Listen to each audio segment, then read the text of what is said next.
Welcome, welcome, welcome. Good morning, all.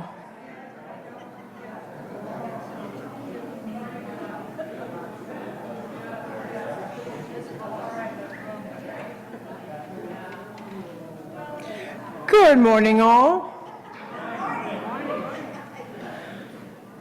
Welcome to the Unitarian Universalist Fellowship of Northern Nevada, where it is our mission to grow together in love, faith, justice, and joy.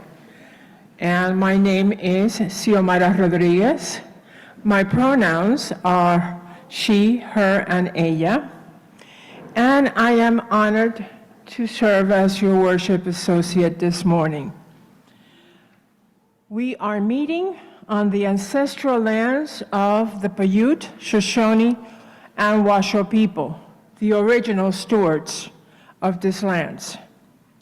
I ask you to join me in acknowledging their heritage, their community, their elders, both past and present, as well as future generations. This acknowledgement demonstrates a commitment to beginning the process of working together for a better future. In a lighter note, I would like to say something very personal. Today, I celebrate 47 years of being in this country.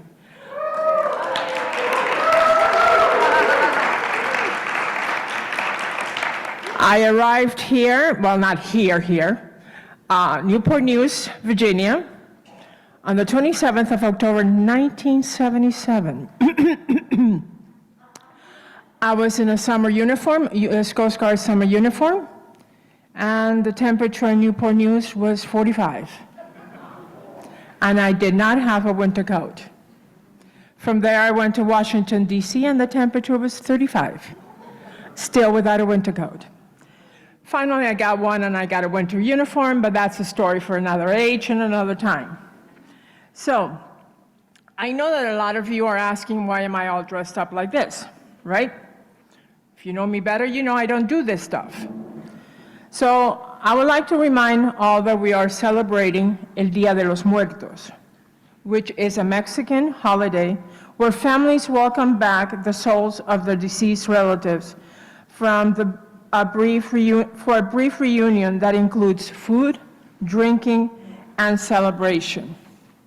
El Día de los Muertos is a blend of Mesoamerican rituals, European religion, and Spanish culture. According to tradition, the gates of heaven are open at midnight on October 31st, and the spirit of children can rejoin their families for 24 hours. The spirit of adults can do the same on November the 2nd. With all this said, I would like to welcome you all here. No matter where you are today, inside the sanctuary or on Zoom, you're welcome. And also regardless of your identity, racial identity, age, economic circumstances, immigration status, sexual orientation, and gender ID. We welcome everyone here, and we are so glad that you're all here. If this is your first time here or your 101st time here, we are very glad you're here. Those of you on Zoom know the routine, but remember, stay online after the service so you could go to a coffee time and enjoy some chat with people. So welcome each one and all. A couple of announcements. We have, you want to try? No. Nathan, come on up.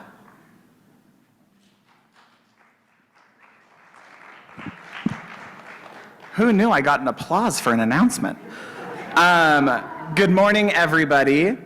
My name is Nathan Bakken. I use they, them pronouns, and I'm the Director of Congregational Life here at UUFNN, and I have 3 quick announcements for our community.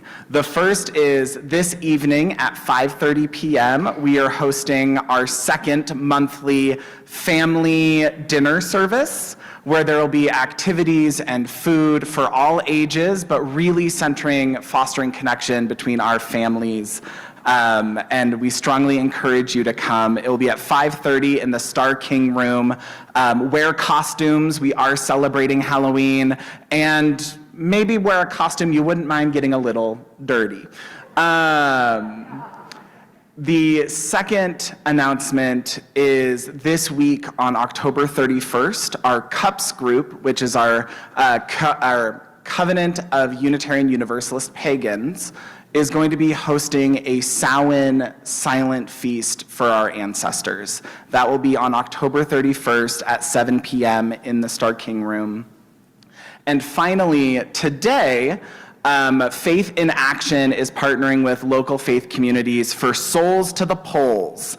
And so if you have not voted yet and are looking for an exciting event to kind of encourage you and excite you about voting, I have more information if you're curious, but it will be today, October 27th, from 2 p.m. to 5 p.m. at Greater New Hope Baptist Church. So there's music, rides for the kids, events. It's a big community get out and encourage people of faith to vote. So if you have not voted yet, or if you want to have a day of some fun after our service, head out to Souls to the Polls from 2 to 5 p.m. at Greater New Hope Baptist Church. And those are my announcements. Thank you.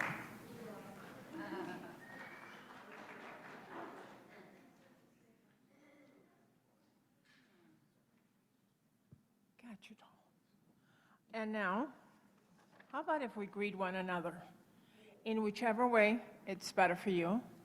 A wave, a hug, elbow bump, fist bump, whatever. Let's take a couple of minutes to greet one another, and I'll ring the bell when we're ready to rock and roll.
To welcome us into our space today, our choir is going to lead us in a musical call to worship.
Good morning.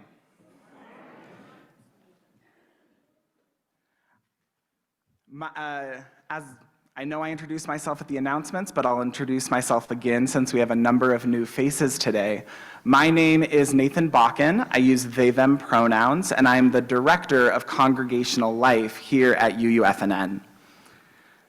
Way back at the beginning of this month, I opened us in worship with the words of Adrienne Marie Brown and her reflections on ancestry. Our theme for the month of October has been our heritage, and we're wrapping up this theme today by rooting our service in the heritage of Unitarian Universalism. On this morning, days before Halloween, Dia de los Muertos, Samhain, All Souls Day, we are gathering here, gathering in anticipation of holy and sacred and fun days across different traditions that acknowledge the veil between life and death, and acknowledge that that veil feels thin sometimes. That the spiritual practice of remembrance is central to our human experience, and that it is through our relationships with those who have passed on, those who we call ancestors, that those relationships continue to guide us, that we are able to find a foothold to meet the day with courage, compassion, curiosity, and truth. So to open our service today, I'm going to reread those words by Adrienne Marie Brown. She said, "There is a saying that has been popular in the past few years, that I am my ancestors' wildest dream." She loves this idea because she has put those seeds to the soil, but also in her lineage, she acknowledges that there are ancestors for whom I am likely their worst nightmare. Adrienne Marie Brown, you see, is a Black, queer, pansexual, polycurious, unmarried, childless, defiant feminist, post-capitalist earth lover, constantly thinking about what might be the most revolutionary next step she could take. She says, "I know that there are ancestors who would feel like they had failed in their work because I exist. But what I know, which maybe these ancestors have some sense of now, is that the impulse to dominate, control, harm, and deny the truth of divergent human experiences is rooted in self-loathing." She says, I have to honor that those ancestors lived in a time of less knowing, less connectedness, and less possibility. She says, I have to honor that their lives are crucial to my callings. I pass my current experiences of freedom and delight back to the ancestors who did not have access to rest or agency over their time. I pass my current experiences of self-love and radical self-acceptance back to my ancestors who thought they could only belong through some version of destruction, be it themselves or others. So as we come today to talk about the ancestors of our tradition, we recognize that from some of those ancestors, we might be their worst nightmare. And at the same time, we are their wildest dreams. So we are going to light our chalice today so that we too may pass self-love, radical acceptance, freedom, delight, back through time towards our ancestors with the words of Reverend Kate Romano Griffin. Come, let us enter this space of hope and community. Come, let us enter this space with our sorrows, our joys, our passions and compassion. Come, let us enter this space with the stories of our ancestors, for their strength and wisdom beats in our hearts. Come into this space, present to the beloved companions who move beside us. Come into this space, mindful that we are building a future for other generations, that we too will one day be ancestors. Come into this space and let us worship.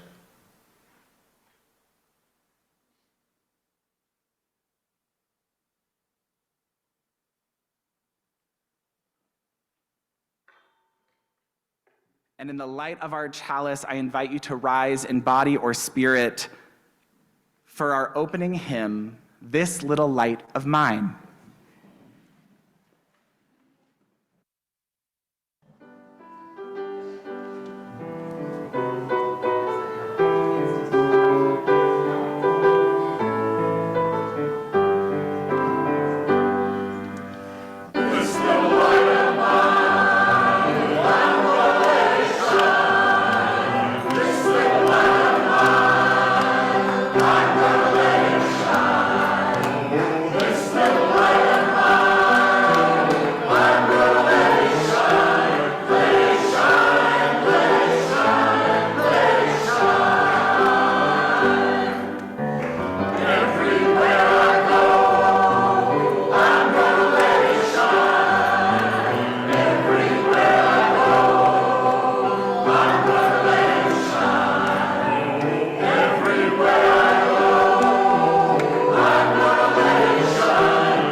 This is typically a time where we read a story for all ages.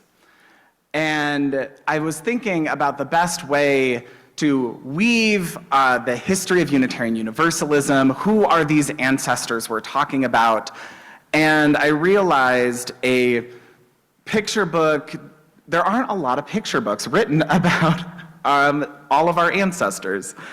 But I did find a story that about one of our foremothers named Clara Barton. Who here has heard of Clara Barton? Some of our ancestors in Unitarian Universalism are Unitarians and others are Universalists. The Universalists believed that God loved everyone, no matter who they are or what they've done. They believe every person is important and follow many of our principles: respect and care for everybody, accepting one another, inviting each other to the search for truth and meaning, giving everyone a voice, and work for peace to make the world a better place. Today, we are going to discover a famous Universalist who lived her faith and followed these principles to change the United States for the better. Clara Barton was born on Christmas Day, 200 years ago in North Oxford, Massachusetts, about 12 miles from Worcester. Clara was shy and found it hard to make friends. When her brother was badly injured by falling off a roof, Clara found her vocation. The doctors didn't think her brother would survive his injuries, but Clara insisted on caring for him. For 2 years, she nursed her brother back to health. And by helping her brother, Clara became braver and more confident. When she grew up, she became a teacher, and at the time, pupils were disciplined for bad behavior with punishments that were either painful or shameful. That didn't fit her Universalist faith, so she respected and cared for her students. And in return, they respected and cared for her. One day, her school won a prize for discipline. She won a school prize for discipline, even though she had never disciplined a pupil. However, at that time, one thing really bothered Clara. You had to pay to go to school. That meant children in poorer families never received an education. That didn't fit her Universalist faith, so she opened a free school. She opened it in New Jersey, and it started as just one class of 6 students and quickly grew to over 600. When the governing school board looked to hire a principal, they overlooked Clara because she was a woman, and they hired a man and offered her a job as his assistant. That did not fit with her Universalist faith, so she left and got a job in the US Patent Office, where she was the first woman to be paid at the same rate as her male colleagues. At that time, only a few people had a right to vote. People of color and women were excluded. That didn't work with her Universalist faith.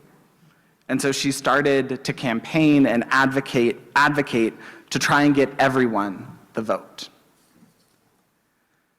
And then a civil war broke out. And although she didn't agree with war, she knew it was her duty to help soldiers injured in the battle.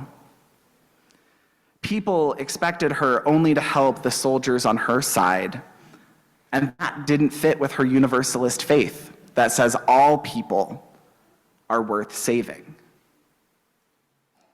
She treated everyone who needed care. She treated the wounded at so many battles, she became known as the angel of the battlefield. One time, she was so close to fighting that a bullet pierced the sleeve of her dress. After the war, she set up the Office for Missing Soldiers, which found and located the bodies of 22,000 men killed in the war.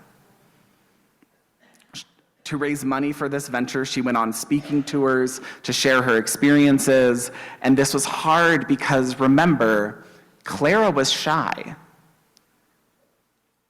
This work took a toll on her health, and she visited Switzerland in an attempt to recover, where she discovered the International Red Cross, an organization that helped everyone, regardless of who they were or their ability to pay.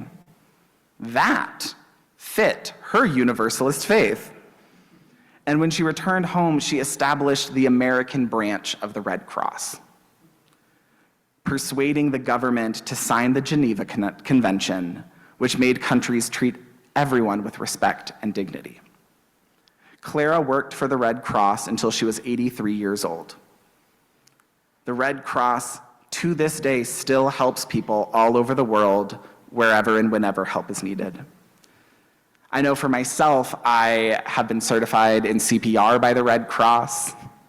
I've been to many events about safety organized by the Red Cross, and I've seen, not firsthand, but through our media, that the Red Cross shows up when they're needed.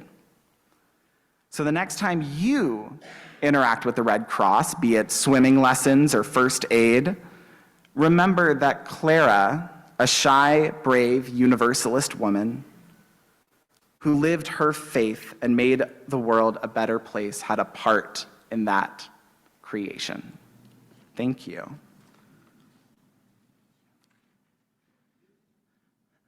I was going to walk away, but I'm talking next.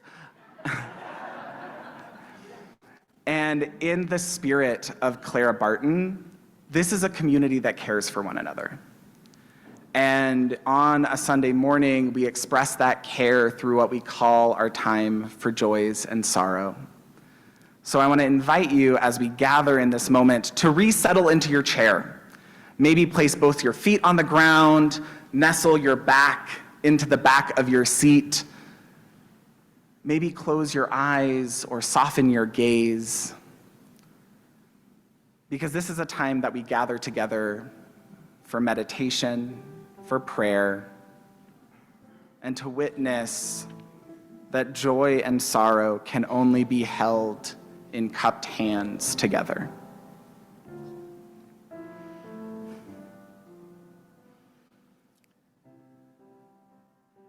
As we come together, we lift up with Lois Bianchi the gift and the joy of Marcy Camp. All that she does for this community, that we ask that we send her good vibes, healing thoughts as she is under the weather, for she is one of our community's strongest worker bees.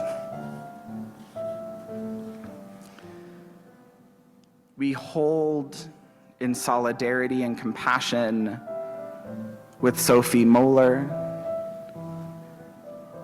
Amy Schreier-French. Amy is Sophie's sister-in-law and was recently diagnosed with breast cancer.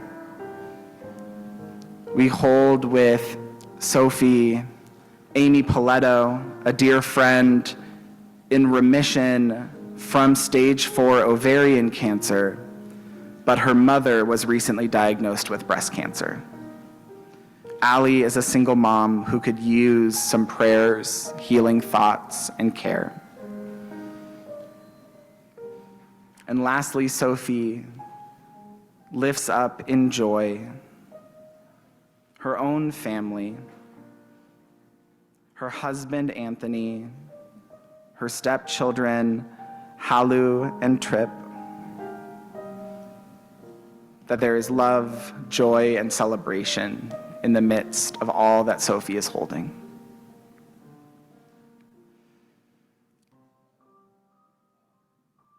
And we come together with Paul Leonard, who invites us to hold in thoughts Vince Lenart, his son, who was in a motorcycle accident and spent yesterday in 9 hours of surgery and is anticipating a long recovery.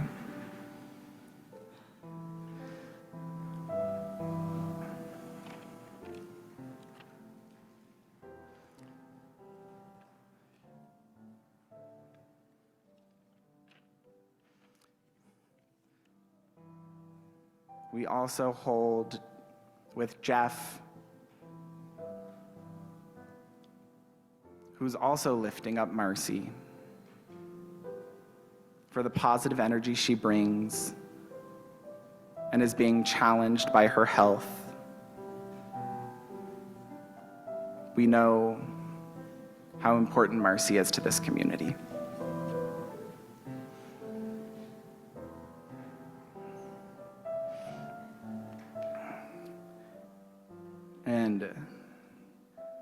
we come together with Laura,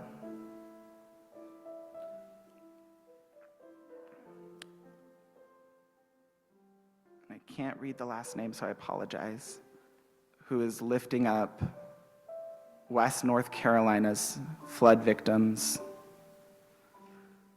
that we continue to keep in our prayers and in our thoughts, all and any way, all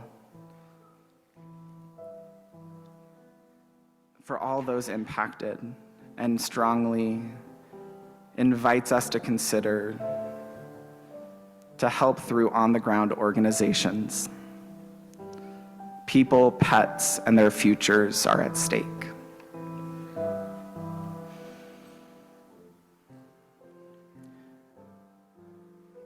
And as we come back to our center, I invite you to cup your hands if you feel called, to take a moment and acknowledge the joy and the sorrow in your own life, asking to be held, asking to be acknowledged by you in this moment.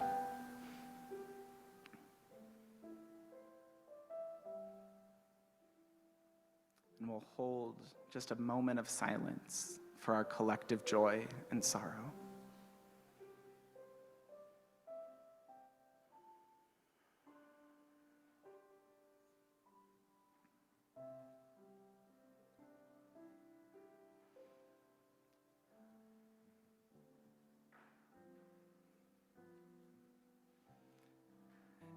And as we come back together, we know that we hold this as community. Amen, and blessed be, and namaste. This time I'm really gonna walk away and then return.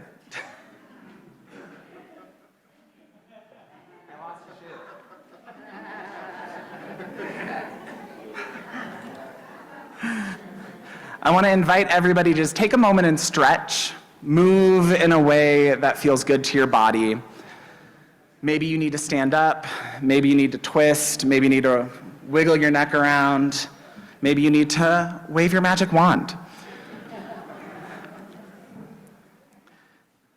I have two confessions that I want to share with you all. The first is, I'm a witch. I have a tiny cauldron. And in seriousness, I do practice what I consider to be witchcraft. I'm a tarot practitioner. I find my rootedness in nature, in the trees, in the woods. I move at the pace of the seasons, and I cultivate a relationship to with what I call ancestral folk religion. It means I ask myself, what were the people before my known grandparents practicing in the lands that they practiced on before they immigrated to the United States? And I often call myself a witch. My second confession, I don't really like Halloween, which is hard when you're a witch and you don't really like Halloween. It feels a little bit like an oxymoron. But Halloween is my older brother's birthday. And when your older brother's birthday is a literal holiday, you get some big feelings about that holiday. And every year, my brother would make our family and all his friends go to a haunted house, and I watched scary movies with the lights on and on mute. Being scared is not my go-to joy in life. And so when I started practicing witchcraft, or as I typically call it for myself, ancestral folk religion, I felt obligated to make Halloween my favorite holiday. I mean, what witch doesn't like the day where you get to talk about being a witch? Because people dress up as witches. We have witches in this room right now. But as I deepened my personal practice, I deepened my understandings around the origins of this holiday. Halloween, once called All Hallows Eve, originally was a buildup around All Souls Day in the Catholic tradition as it was being integrated with Celtic pagan Samhain. Samhain was a Celtic harvest festival that honored those who had passed away. It got scooped up into this Catholic practice of All Souls Day where we acknowledge the people who have passed on, and through colonization, it made its way over to the United States to be then used by indigenous peoples of what we call Mexico to preserve their practices in a practice called Dia de los Muertos. The through line of those practices is the practice of remembrance. So before I introduce, and what we're going to be doing today is really a practice in remembrance. We're going to practice remembering people that many of you know and might not know. But for all of us, before we get into the people I'm offering you as ancestors, I want to invite you to think of or hold in your heart someone who has passed away, or maybe someone who lives very far away. And I invite you to choose someone who has helped you see the world in a new way. Someone, maybe they challenged your point of view, maybe they were kind to you in a way that you had never experienced before. Maybe they gave the best hugs or always knew the right things to say. I want to give you a moment to think of that person. And if you're comfortable, I want to invite you to turn to a neighbor and tell them just that person's name. You don't have to say their relationship to you. You don't have to give any whys. I just want to invite you to name that person in the room to someone next to you. And if you're on Zoom, I invite you to enter it into the chat.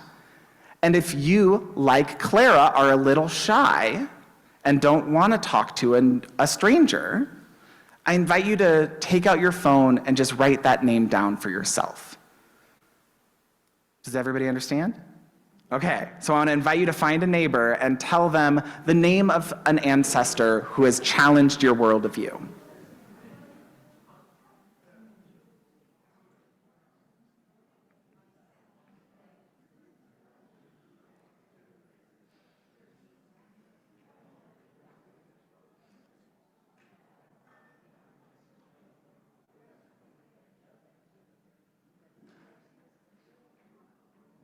Okay. Invite you to share the last few syllables. You all just did the first step in a practice of remembering your ancestors. The act of saying their name. The act of saying, I have not forgotten them. That is okay, grab it. Tops are amazing. Remembering someone, bringing them to the forefront of your mind and heart, and realize that their lives live on in the wisdom they have given you through their relationship. So today, I'm going to offer you some UU ancestors to start inviting you to think about, in a tradition, who are my people that I reflect on their lives and say they have given me something. And as we talk about these people, there's going to be moments throughout where you're going to be thinking of new ancestors in your own life to bring into the room. Our first UU ancestor is actually someone who would prefer it if I did not tell you their name, because they go by the public universal friend. In 1752, the public universal friend was born in Rhode Island to a Quaker family. After suffering a severe illness in 1776, they died for 6 minutes and came back to life, and in doing so, came back with an understanding of themselves as a genderless person who can only go by the public universal friend. Kind of a spooky story.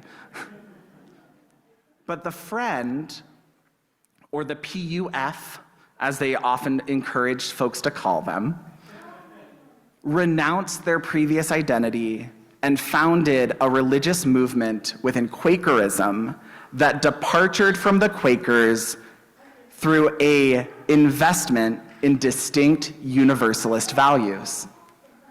The public universal friend came back to their community and said, all people are deserving of love. Hell does not exist. We are only to be loved by the world. They adopted clothing that intentionally obscured their gender, insisted on gender-neutral ways of being addressed, founded a community of universal friends who thought spiritual renewal could only be attained through advocacy and communal living. They were a leader in the sermon circuit, traveling New England and the Mid-Atlantic throughout the late 1700s, preaching in Quaker and Congregationalist communities like the Unitarians and the Universalists of the time, and in doing so promoted gender equality, nonviolence, advocated for the abolition of slavery, and preached on the necessity of mutual support. This is in 1780, y'all. A genderless person advocating against the evils of their time. And while it would be historically inappropriate to apply modern definitions of transness and non-binariness to identify them, the public universal friend is one of the first white faith leaders on our continent to intentionally reject the gender binary and create a third way of living beyond it. When they were challenged on their gender, like many trans people are challenged today, they would say, I am that I am. There was no argument, there was no fight, there was no proving of themselves to the other. There was an invitation in that response. I am that I am. To meet hostility and challenge of one's existence, and to have the courage to look back into that challenge and meet it with a kind insistence of one's own humanity. That is a revolutionary practice. To say when someone says, you are not who you are, and to simply say, I am that I am. Especially in 2024. Where we have volleyball teams destroying themselves over gender, where we have more bills demonizing trans people, where we are imperfectly holding the trans community, and as the only trans faith leader in Reno, when I meet people who disagree with me, I turn to the public universal friend. Not because my anger is not there, let's be real, my anger is there, but I'm not gonna waste my energy advocating for my existence beyond I am that I am. That gift of wisdom, that gift of courage, that the public universal friend is someone within our tradition's lineage of belief, can be someone we can turn to when we need to be inspired to find our own courage. And invitations to courage are not limited to the public universal friend. We're going to practice some more remembrance. This time, I want to invite you to recenter yourself, find yourself in your seat, and think of or hold in your heart someone who has passed on or lives far away, who has helped you to be able to say, I am that I am. Who in your life has helped you be who you are with pride, integrity, and joy?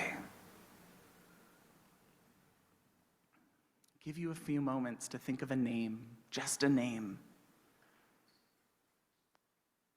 And I want to invite you to turn to your neighbor or write in the Zoom chat or text in your phone to yourself the name of someone who has passed on, who has helped you be who you are.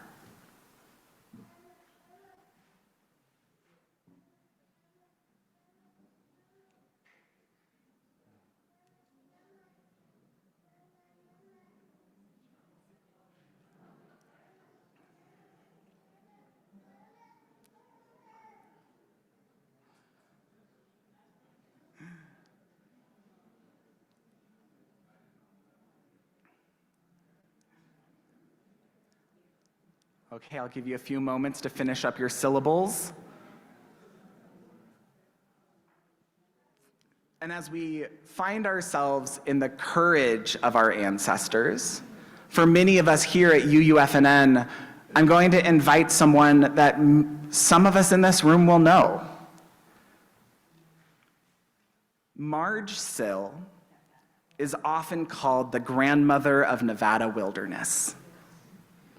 She was a dedicated conservationist who played a pivotal role in preserving Nevada's natural landscapes. She was born in California in 1923, moved to Nevada in 1947, and became an advocate for wilderness preservation after being inspired by Nevada's beauty. She worked tirelessly with the Sierra Club and other environmental organizations to protect land across Nevada, and is notably known for helping establish the Great Basin National Park and advocating for the Wilderness Act of 1964. Sill's commitment spanned decades, during which she navigated political challenges, campaigned for the designation of numerous wildlife areas, shaping Nevada's conservation legacy. Her relentlessness and dedication has an enduring impact on the state that we get to enjoy today. She was also a member of this very community. She passed away in 2016. And oftentimes, when we think about an ancestor in the context of a faith community, we immediately go to the thinkers, the speakers, the clergy, the people with letters in front of their names and after their names, and people who wrote the words that we can quote and write on our walls. But Unitarian Universalism is a religion of action. We are a faith that seeks salvation not through death, but in the here and now. And it is a salvation that we have to be co-creators of. Sill's legacy reminds us that living out our faith well does not mean we need to be theologians or preachers. Living out our faith is rooting in the wisdom of action. To get laws that protect all people, all species, and lands from exploitation and extraction, to cultivate a commitment to bending the arch of the universe towards justice with our hands, not waiting for it to bend itself.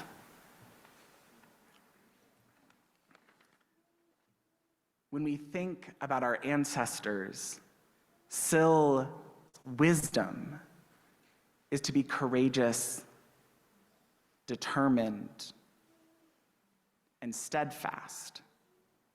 So I want to invite you again. We're blending your ancestors with the ancestors of our faith, speaking names into this room. Think of someone or hold them in your heart who has taught you what it means to advocate, to fight for something you love, who has taught you that there are things in this world worth protecting. Who comes to mind?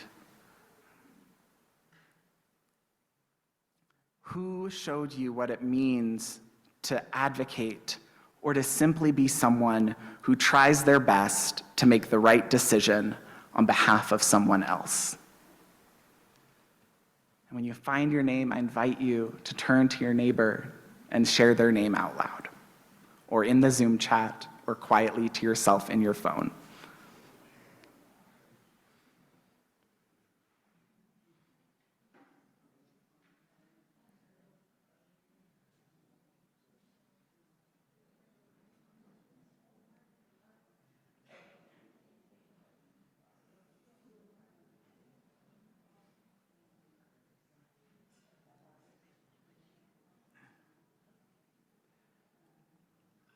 Give you a few moments to finish up your syllables.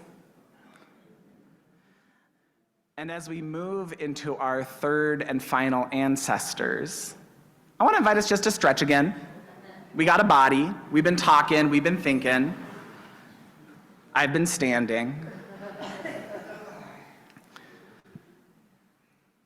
The final ancestor of our tradition that I want to invite into this room is someone who is actually still living, which might sound strange, but time, and I've learned this from the tarot, often moves without concern for the present moment.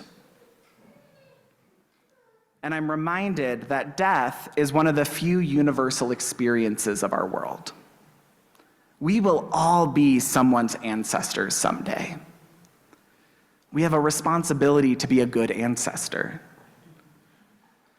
And so a future ancestor that I'm inviting us to reflect on, to realize that we have people in the here and now within our tradition who we can turn to, is Reverend Dr. Sophia Bentoncourt. She is currently serving as the Unitarian Universalist Association president. And what inspires me about Reverend Bentoncourt is while she is many things, she is the first Black and Latina queer leader of Unitarian Universalism. She is a wonderful theologian, a strong ethicist, a devoted minister.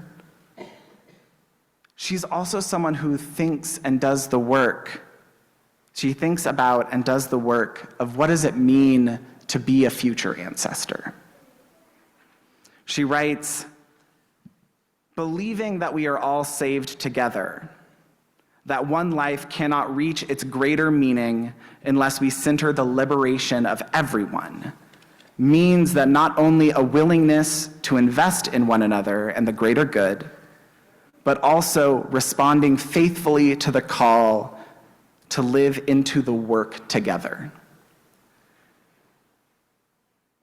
This commitment to community that we heard in the life of the public universal friend, that we experienced firsthand for some of us in the advocacy of Marge Sill,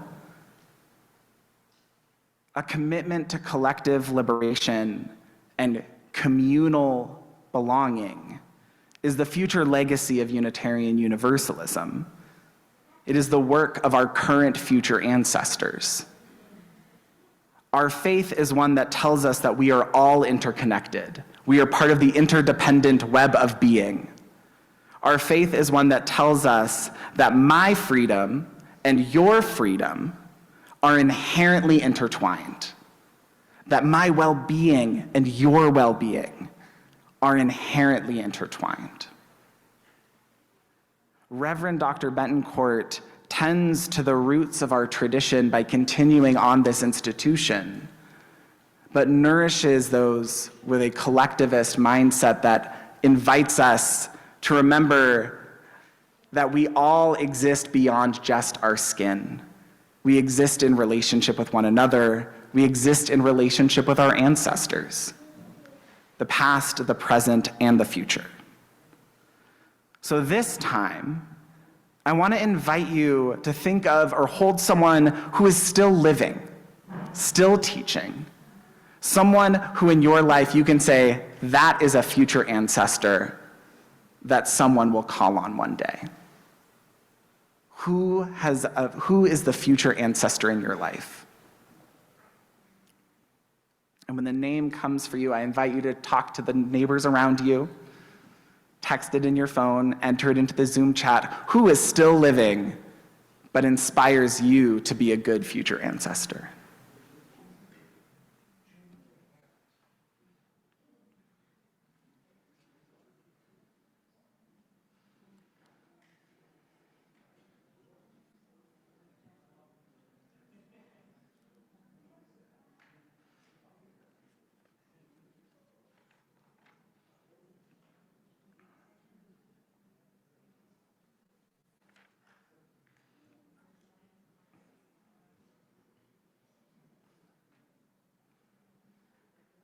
And as we finish up our syllables, because we're not saying sentences,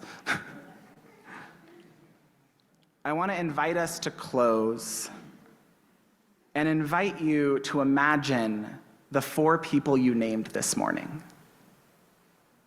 the remembrance practice that you've all participated in, personal to you. And I invite you to imagine there are 3 more chairs in that, and imagine them in a circle, and imagine that there are 3 more chairs in that circle. 1 for the public universal friend, 1 for Marge Sill, and 1 for Reverend Dr. Sophia Bentoncourt.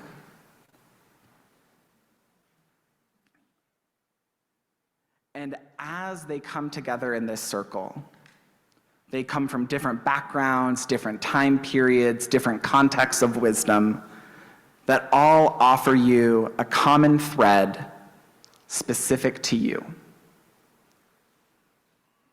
And I want to invite you in a word or a phrase, quietly to yourself, what is your takeaway from your ancestors? What do they offer you in a word or a phrase? Something that you can write down and carry with you and return to. And as that word comes up for you, instead of quietly sharing it to your neighbor, I invite whoever feels called to speak loud and out loud. What common thread do your ancestors offer you? And for folks on Zoom, enter it into the chat. For me, my word is courage. Wise. Ethics. Love. Compassion. Be strong. Hope. You are enough. Joy. Committed service. Perseverance, reflection. We all are offered something different when we slow down and think about who gifted us the wisdom we now cherish. And that is a practice we can return to again and again. It does not have to be on Halloween or Samhain or Dia de los Muertos, but to have a day in our calendar that stops us and says, no, you're going to think about it today, is a gift. And may what each of you take away from your reflection serve you as inspiration or a blessing on your path to becoming a future ancestor. Amen, and blessed be, and namaste.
As we approach this time for our offering, give what you will for the church that has meant so much to you, for the church that meant so much for those that came before us, our ancestors, and for the church that will mean so much to people that you will never know.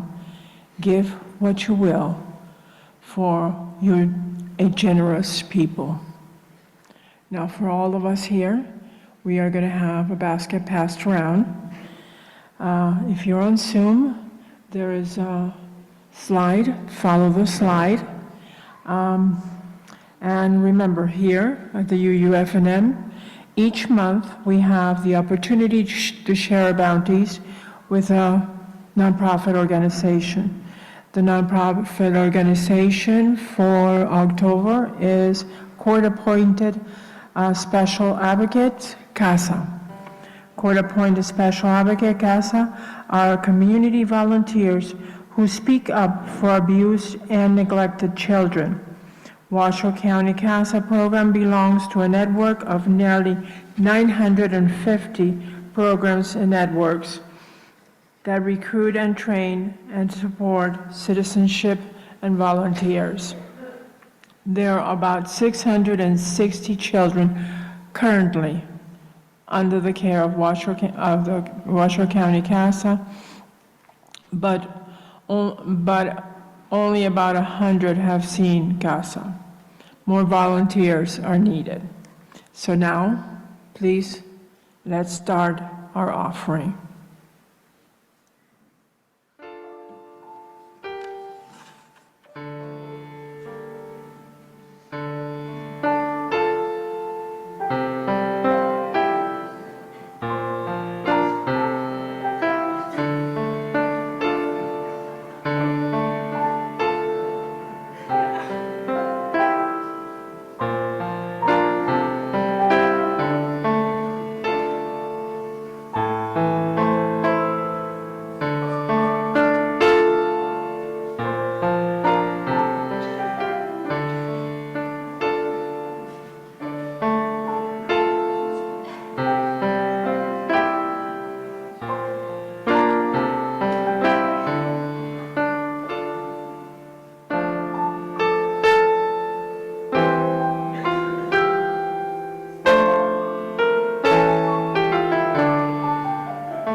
Now, could you all please help me bless this offerings with Sophie to the work of this fellowship, which will help more people grow in love, faith, justice, and joy.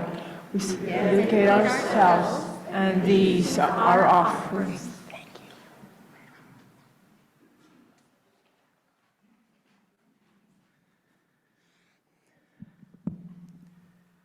As we bring our service this morning to a close, I want to just acknowledge and extend warm welcomes to the community from Sierra Foothills UU from Auburn, California, who's come down to visit. So I just want to express gratitude for making the trek to come down and say hello. And in the light of our ancestors, in the light of our community, across our tradition, across our histories, I extinguish our chalice this morning knowing that while the light may be extinguished at the end of our time together, The spark it ignites within all of us shines as we leave. And I invite you to rise in body or spirit for our closing hymn, Love Will Guide Us.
And please remain standing in body or in spirit for our benedictions.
I invite you to join hands as is our tradition, and if you would rather not, I invite you to just hold your hands over your heart.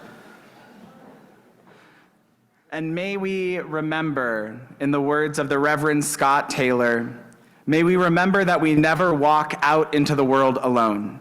We stand on the shoulders of brave and generous ones who have gone before. We walk beside companions ready to catch us when we fall. We hold memories of dear ones in our hearts who keep us connected to our center. We root into our traditions to nurture and feed our spirits.